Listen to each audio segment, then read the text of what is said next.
आज यहाँ मुझे साईं बाबा की प्रतिमा का लोकार्पण करने का अवसर मिला।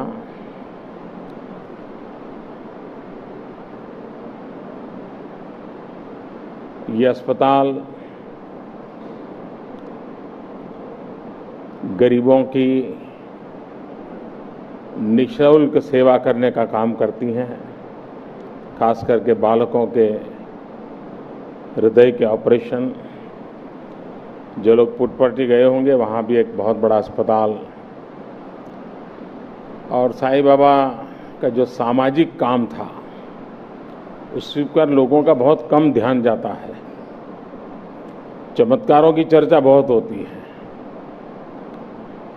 लेकिन उन्होंने जो पानी में काम किया है, शिक्षा में काम किया है, स्वास्थ्य में जो काम किया है, ये सचमुच में बहुत प्रेरक है। एक भी चमत्कार की चर्चा न करे तो भी ये काम अपने आप में बहुत बड़ा चमत्कार है। तो मैं बाबा के इस महान सामाजिक कामों को प्रणाम करता हूं। आज यहां एक नई नीति का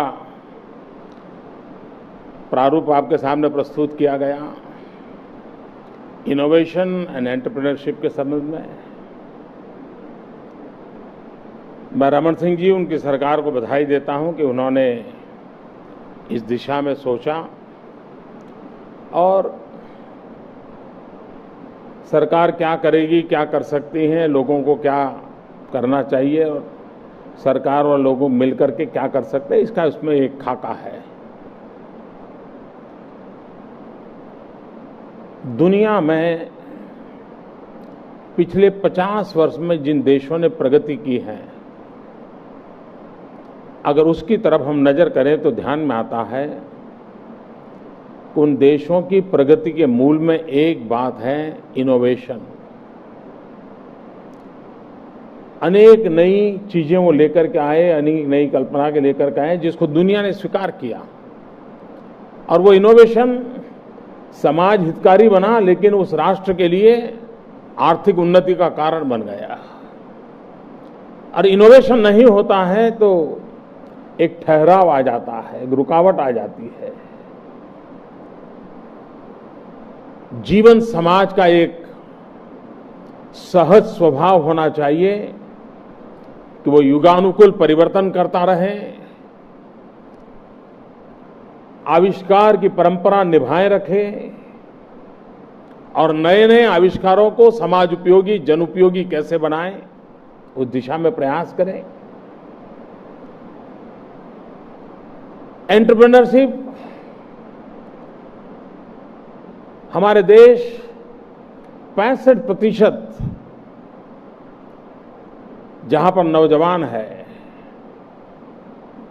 डेमोग्राफिक डिविडेंड ये भारत की एक बहुत बड़ी शक्ति के रूप में दुनिया देख रहा है। लेकिन अगर हम इस डेमोग्राफिक डिविडेंड के सिर्फ माला जपते रहेंगे कि हमारे पास 65% जनसंख्या 35 साल से कम उम्र की है, तो बात बनने वाली नहीं है। ये 65% जनसंख्या, उसके हाथों में हुनर हो, अपना कौशल्य दिखाने के लिए वो आर्थिक व्यवस्था का प्रबंधन हो, सरकार की नीतियां ऐसे छोटे छोटे उद्यमकारों को प्रोत्साहित करने वाली हो, हमारा युवा जॉब सीकर से जॉब क्रिएटर बने, वो खुद नौकरी खोजने के बजाय मैं 2-4 लोगों को नौकरी दूंगा, ये सपने लेकर के काम करें। और ये एक माहौल देश में बन सकता है। सरकार ने जो योजना बनाई है वो सारी योजनाएं इन बातों को बल देती है। ग्रेजुएट होना, सर्टिफिकेट लेकर के दर दर भटकते रहना, ये मेरे देश के युवा की जिंदगी नहीं हो सकती है। मेरे देश के युवा की जिंदगी उसके सपनों को साकार करने के लिए अनुकूल माहौल बनाने करके उस सपनों को पूरा करने वाली होनी चाहिए। और उस दिशा में सरकार के एक के बाद एक कदम उस स्थितियों को प्राप्त करने के लिए है। स्किल डेवलपमेंट देश के नौजवानों को हुनर का अवसर देता है। मुद्रा योजना ऐसे नए एंटरप्रेन्योर हैं और पुराने भी हैं जो विस्तार करना चाहते हैं, उनके लिए है। विदाउट कोई गारंटी देश के सामान्य लोग जो कभी बैंक के दरवाजे तक जा नहीं सकते थे, साहूकार जिनको लूटते थे, ब्याज बेशुमार होता था और कभी कभी उसे गांव छोड़ के भागना पड़ता था या संसार छोड़ के चला जाना पड़ता था। इस चुंगाल से उसे बचाने के लिए छोटे छोटे लोग, धोबी हो, नाई हो, बर्तन बेचने वाले हो, कपड़े बेचने वाले हो, मोमबत्ती अगरबत्ती बेचने वाले हो, पूजा का सामान बेचने वाले हो, सामान्य लोग, उनको 5,000 रुपया 10,000 रुपया चाहिए तो भी साहूकार के यहां जाकर के एक प्रकार से अपने आप को गिरवी रखना पड़ता था। मुद्रा योजना के तहत 50,000 से लेकर के 10 लाख तक विदाउट गारंटी ऐसे लोगों को पैसा देने का प्रबंध शुरू कर दिया है।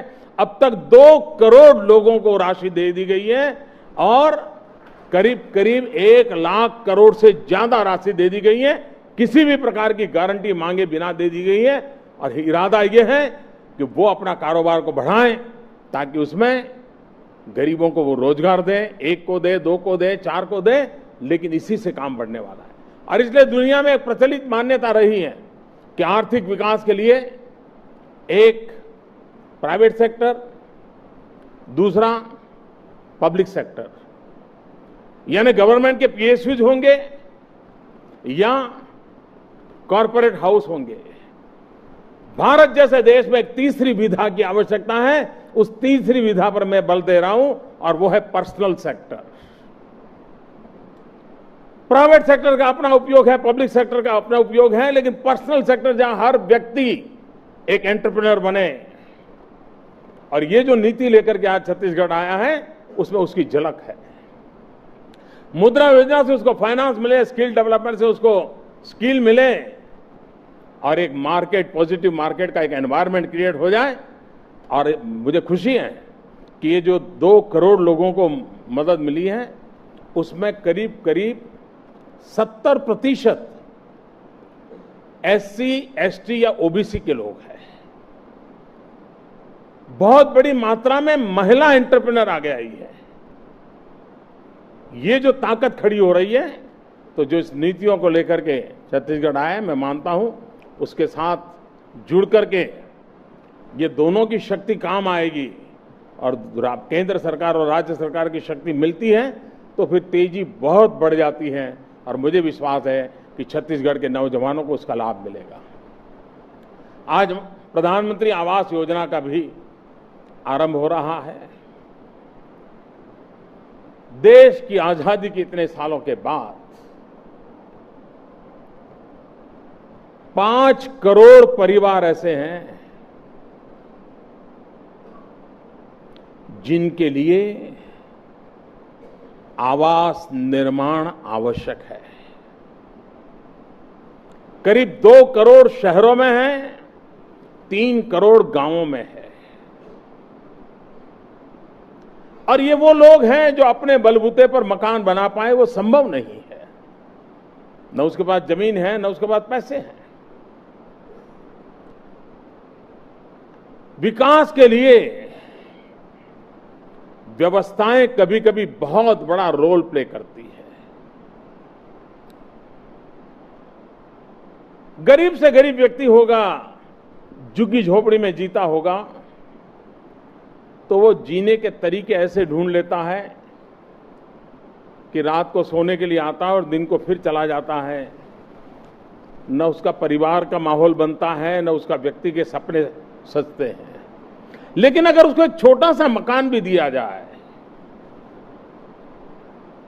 वो पैसे भरने के लिए तैयार होता है। लेकिन सरकार अगर मदद करे, बैंक अगर मदद करे, पब्लिक प्राइवेट पार्टनरशिप मॉडल आगे बढ़े, एक बार मकान हो जाता है तो उसका मन कर जाता है कि मेहमान आते हैं तो घर में प्रवेश जहां होता है तो पैर पहुंचने के लिए भी कुछ रखना चाहिए। तो सोचता है चलो यार 10 रुपया बचा लो कुछ ला करके रखना पड़ेगा। फिर उसको लगता है कि लोग आते हैं, झुग्गी झोपड़ी में तो चलता था, अब थोड़ा दरी वरी लानी पड़ेगी, थोड़ा पैसे बचाता है, दरी लेता है अगले महीने। फिर थोड़े दिन हो जाते उसको लगता है नहीं अब तो बच्चों ने पढ़ना चाहिए, तो बच्चों को पढ़ने के लिए सोचने लगता है। एक बार चार दीवारी आ जाती है, छत आ जाती है, तो उसके सपनों में जान आ जाती है और वो नई नई चीजें करने लग जाता है। और इसलिए ये प्रधानमंत्री आवास योजना वो इंफ्रास्ट्रक्चर नहीं है। ये प्रधानमंत्री आवास योजना ये उन दीवारों को खड़ी करने के लिए नहीं है जो किसी को जगह दे देंगे, वो उन सपनों को जान भरने का एक बहुत बड़ा कार्यक्रम है जो हिंदुस्तान के गरीब से गरीब व्यक्ति को अपना, और इंसान को, सामान्य व्यक्ति के मन की एक इच्छा होती है, कहीं भी रहता हो, यार अपना एक घर हो तो अच्छा हो। हर किसी की इच्छा रहती है, लेकिन उस गरीब की इच्छा पूरी नहीं होती। और कोई गरीब मरने के बाद अपने बच्चों को विरासत में गरीबी देना नहीं चाहता है। गरीब से गरीब मां बाप भी अपने बच्चों को गरीबी विरासत में देकर के जाना नहीं चाहता है, वो भी उसको कुछ देकर के जाना चाहता है। सरकार ने सपना देखा है 2022 भारत की आजादी के 75 साल होंगे। क्या अभी से देश का हर नागरिक, देश की सभी सरकारें, देश की स्थानीय स्वराज की सभी संस्थाएं, जो भी सार्वजनिक जीवन में या व्यक्तिगत जीवन में सोचने वाले लोग हैं, उन सब ने 2022 के लिए एक संकल्प मन में लेना चाहिए कि 2022 जब देश की आजादी के 75 साल होंगे, जिन महापुरुषों ने इस देश की आजादी के लिए बलिदान दिया, जवानी जेलों में खपाई, फांसी के फंदे पर लटक गए, पीठ पर पुलिस के डंडे खाए, उन लोगों को जिन्होंने इतना त्याग किया, तपस्या की और हमें आजादी दी, उनको आजादी के 75 साल के वर्ष पर हम क्या दे सकते हैं, उसका संकल्प हर देशवासी का होना चाहिए। हम उनको कैसा भारत दें? भारत की आजादी के दीवानों को आजादी के 75 साल पर कैसा भारत दे, ये सपना देखना चाहिए। हमने एक सपना देखा है कि जब आजादी के 75 साल हो तब हिंदुस्तान के गरीब को भी अपना घर हो। 2022 तक 5 करोड़ घर बनाने, काम बहुत बड़ा है मैं जानता हूं, मानव संसाधन लगेंगे, लेकिन इससे रोजगार भी बढ़ेगा, सीमेंट बिकेगा, लोहा बिकेगा, मैसन्स का काम करने वालों को काम मिलेगा, ईंट, माटी, भट्ठा, चूना, कलर काम सब करने वालों को काम मिलने वाला है। देश के अंदर एक बहुत बड़ी आर्थिक प्रवृत्ति, वे भी देश की युवा पीढ़ी के काम आने वाली है, जीवन बदलने वाला है। और इसलिए उस कार्यक्रम आज यहां आरंभ हो रहा है। पूरे देश में सभी सरकारें आगे आए, जितना हो सके जल्दी अपने यहां जमीन के संबंध में जगह तय करें। भारत सरकार इस काम को आगे बढ़ाने के लिए तैयार है। राज्य और केंद्र मिलकर के इस काम को करेंगे और देश के गरीब से गरीब को हम एक छत देंगे, जिस छत के सहारे उसके सपनों को जान देंगे और वो जानदार सपनों से देश 2022 में नई ऊंचाइयों को प्राप्त करेगा। इसी एक विश्वास के साथ मैं फिर एक बार रमन सिंह जी को, उनकी टीम को बहुत बहुत शुभकामनाएं देता हूं। श्रीमान वेंकैया जी इस विभाग के मंत्री हैं, दिन रात उन्होंने इस काम के पीछे लगे रहे हैं और मुझे विश्वास है कि ये सपना साकार होकर रहेगा। बहुत बहुत धन्यवाद। कि ज्ञान चारों दिशा से आने दो,